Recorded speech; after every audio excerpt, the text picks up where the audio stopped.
श्री कृष्ण प्रेरणादायक उद्धरण। भगवान श्री कृष्ण कहते हैं, जो कुछ भी होता है अच्छे के लिए होता है, और जो कुछ अच्छा होता है उसमें भगवान की कृपा होती है। कर्म करो और फल की चिंता मत करो। कर्म करना हमारा कर्तव्य है, फल का फैसला भगवान का है। जीवन के सभी संकटों से पार पाने का उपाय है अपनी कर्मभूमि में समर्पण करना और उसमें पूरी श्रद्धा रखना। सच्चे मन से भगवान की ओर श्रद्धा रखो और वो तुम्हें सभी संकटों से बचाएगा। अपने कर्मों का फल चाहे जो भी हो, उसे धैर्य से स्वीकार करो। संघर्ष और सफलता दोनों जीवन का हिस्सा है। जीवन में सबसे महत्वपूर्ण है तपस्या, संघर्ष और समर्पण। ये तीनों गुण तुम्हें सफलता की ऊंचाइयों तक पहुंचा सकते हैं।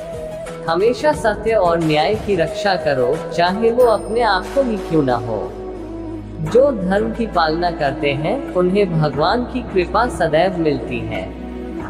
जब तुम सच्ची मेहनत और ईमानदारी से काम करते हो तो भगवान तुम्हें सफलता का आशीर्वाद देते हैं। इसलिए हमेशा मेहनत करो और आशा रखो।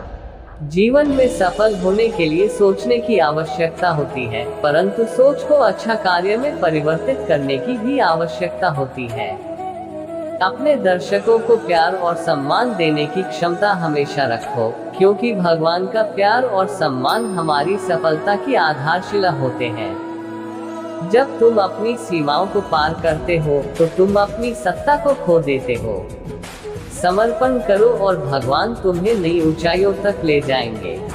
जीवन की सच्ची खुशी उस समय आती है जब तुम अपने कर्मों को भगवान की सेवा में समर्पित करते हो। उनकी आराधना और सेवा से मन प्रसन्न होता है। मनुष्य की अस्थायी चाहतों से उसकी स्थायी खुशी नहीं हो सकती। जब तुम अपनी चाहों को छोड़कर ईश्वर की इच्छा में खुशी ढूंढोगे, तब तुम असली सुख पा सकोगे।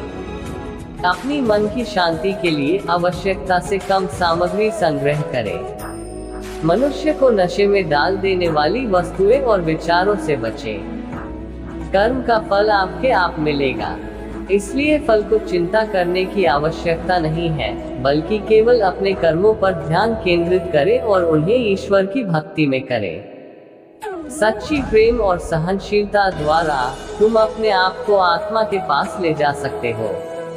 जब तुम अन्य लोगों के प्रति प्रेम से सेवा करोगे, तब तुम ईश्वर के निकट हो जाओगे। जीवन में सभी के साथ दया और अनुग्रह से व्यवहार करो, चाहे वे तुम्हारे दोषी या तुम्हारे प्रिय हो। ईश्वर हम सभी के अंतर्यामी है और वह सबको समान दृष्टि से देखते हैं। जो तुम्हारे अंदर की अंधकार को दूर करने के लिए ईश्वर की ओर मुड़ जाता है, उसे ज्ञानी कहा जाता है। ज्ञानी वह है जो अज्ञानता के अंधकार को दूर करता है और जीवन को प्रकाशमय बनाता है। भगवान की आराधना के लिए एक विशेष स्थान बनाएं। ध्यान में जाओ और उसके दिव्य संगीत को सुनो, जो तुम्हारे मन को शांति और आनंद से भर देगा। इस प्रकार तुम अपनी आत्मा के साथ आत्मिक संबंध बना सकोगे। जब तुम ईश्वर की ओर से दी गई सभी वस्तुएं ध्यान से लोगे, तब तुम ईश्वर के प्रति भक्ति और आनंद से भर जाओगे। ध्यान में रहकर तुम अपने असली रूप को पहचानोगे और अपने जीवन को दिव्यता से भरोगे। जब तुम खुद को ईश्वर की वाणी से पूरी तरह जोड़ देते हो, तब तुम अपने जीवन को उदारता, सम्मान और प्रेम से भर देते हो। तुम दूसरों के साथ आदर्श रिश्ते बना सकते हो और सभी को सम्मान कर सकते हो। तुम्हारे कर्म तेरी परमात्मा के लिए अर्पित होने चाहिए, न कि स्वार्थ के लिए। कर्म अपने कर्मों को ईश्वर की सेवा में करें और भाग्य के फल को चिंता न करें। जब तुम कर्मों को ईश्वर के लिए करते हो, तब तुम शांति, सुख और आनंद का अनुभव करोगे। दोस्तों, यह वीडियो में बस इतना ही है। मिलते हैं अपने अगले वीडियो में। तब तक के लिए अपना ख्याल रखिएगा। जय श्री कृष्ण।